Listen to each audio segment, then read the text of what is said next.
The desert doesn't kill you fast, it kills you in order. First it takes your name, then it takes your direction. Then it takes that last thin thing people call hope, and blows it away like smoke.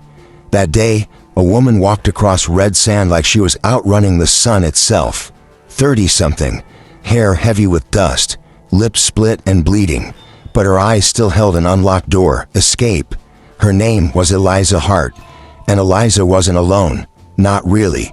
Behind her stretched an invisible leash, a trail of patience, cruelty, and men who didn't mind letting the desert do the hard work. At noon, her knees began to shake. Her steps got smaller, because it wasn't her legs walking anymore. It was her will. Then, near sundown, Eliza fell, and the desert, right when it should have finished her, sent a stranger instead. A horse appeared on the horizon. One horse, one rider, a face hidden beneath a hat brim, and lines carved into that face by a life that never apologized. The man dismounted beside the body in the sand. He knelt, 2 fingers to her neck, a pulse, weak but there. His voice came out like an old trigger finally pulled. "Hey, don't die on me now." This was Gideon Rourke. Out here, folks shortened it to Rook. Rook tipped water to her lips, wiped her face with the edge of his shirt. Eliza's eyelids fluttered. When she opened her eyes, the first thing she saw wasn't the crimson sky. It was a man's gaze full of exhaustion. She whispered, "Don't leave me." Rook didn't answer. He just took off his coat and laid it over her shoulders. Then he lifted her carefully, tied her steady to the saddle, and spoke like he was choosing a sin he'd sworn off. "There's a cabin nearby." Rook's cabin wasn't the kind of place that made it onto maps.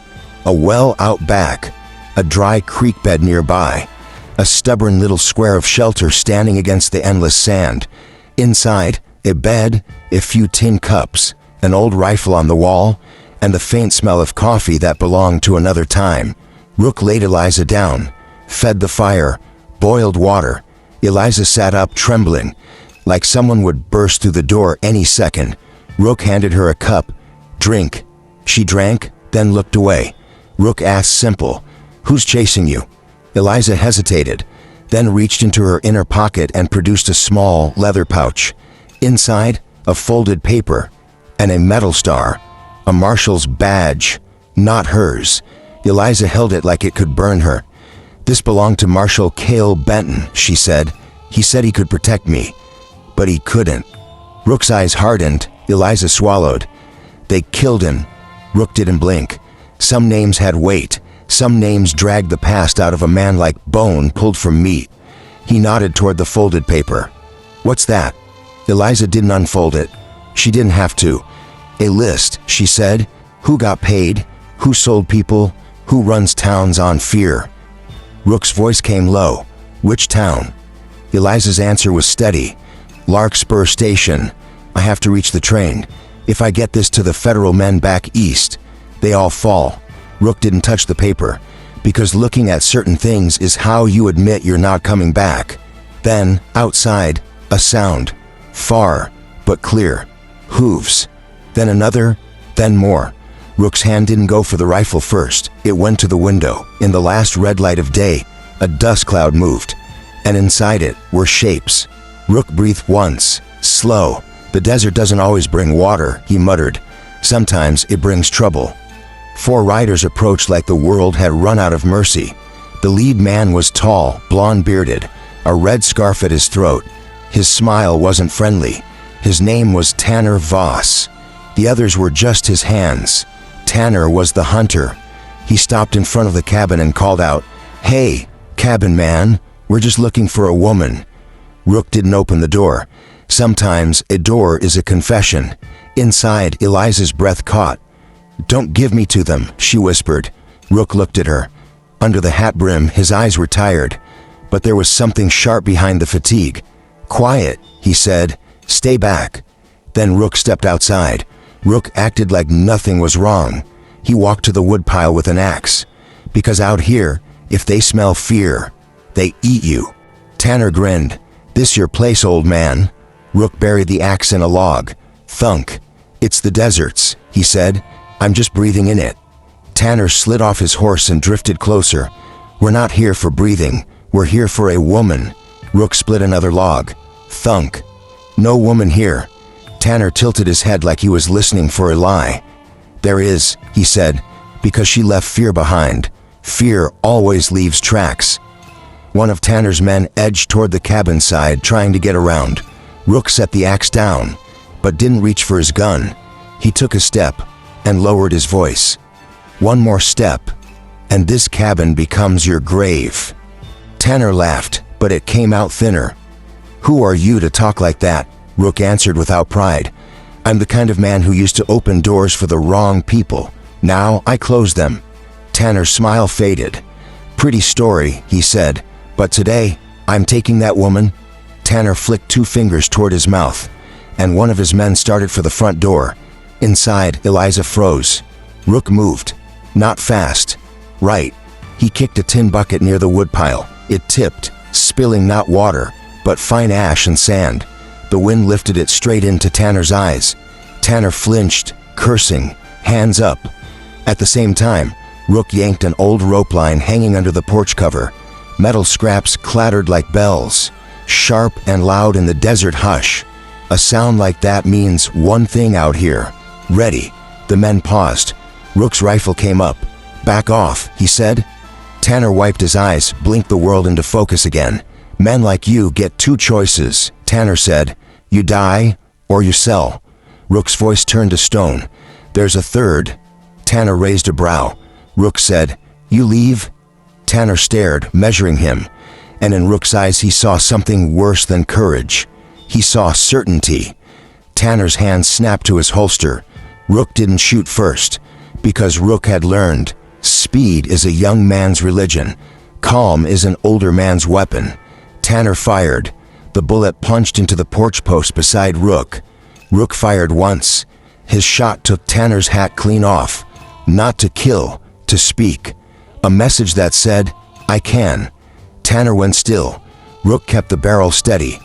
"The woman's not here," Rook said again, "and if you track me in this desert again, next time it won't be your hat that hits the sand." Tanner's jaw clenched. He backed away, slow, hateful. As he mounted, he left the kind of promise men like him always leave. "There's only one road to Larkspur, old man. I'll be waiting." Then they rode off, dragging dust behind them like a threat. When the dust thinned, the cabin exhaled. Eliza stepped into the doorway. Rook lowered the rifle. "They'll come back," she said. Rook looked at the dying red sky. "Yes," he said, "so we won't be here." Night cooled the desert, but it didn't cool fear. Rook put Eliza in the saddle, mounted a second horse himself, and looked once at the cabin like it was a thing he never meant to own. Some men build homes. Men like Rook build shelters, then leave them behind. Eliza gripped the paper tight. "Why are you helping me?" she asked. Rook rode in silence for a while. Then he spoke like he was confessing to someone who wasn't there.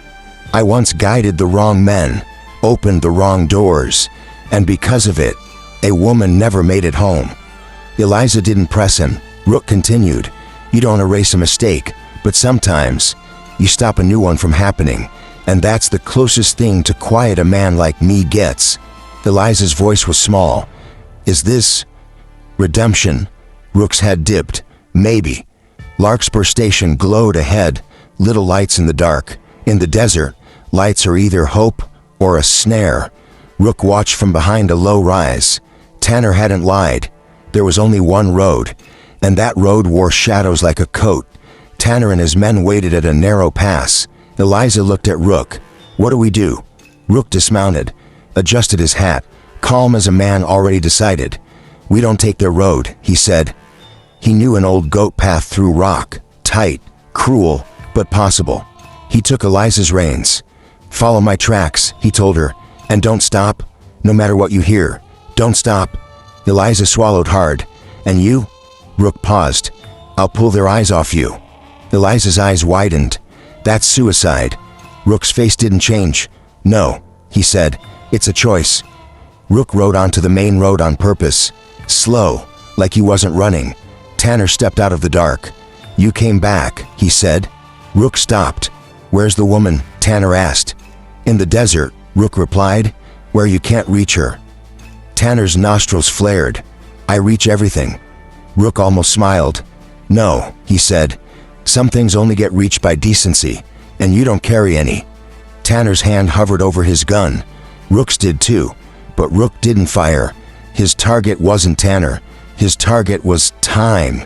He kept Tanner talking, kept him close, kept his men tight to the pass. Then, far away, a sound cut through the night, a train whistle, short, sharp. Tanner's face shifted. "Eliza," he whispered. Rook's voice went hard. "You're late." Tanner drew. Rook drew. 2 shots broke the dark. Rook's bullet clipped Tanner's hand, knocking the pistol into the sand. Tanner's bullet tore the brim of Rook's hat. Rook held him in his sights. "You don't have to die tonight," Rook said. "Walk away." Tanner spat, venom and dust. "This isn't over," Rook answered. "It is, because somebody finally said no."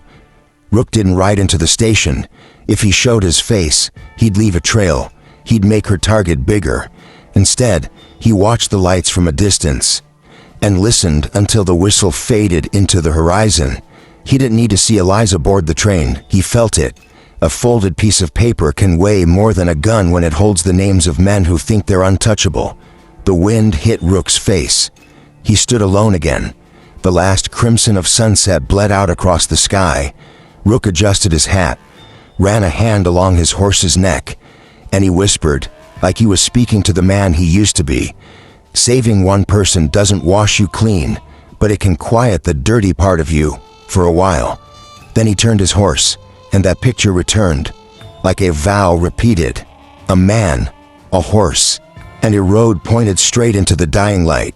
The desert didn't swallow him, because men like Rook don't get lost out here. They just ride toward a quieter kind of redemption. Thanks for watching. If you enjoyed this story, please subscribe to our channel for more Western tales like this. Don't forget to leave a comment below and tell us what you think.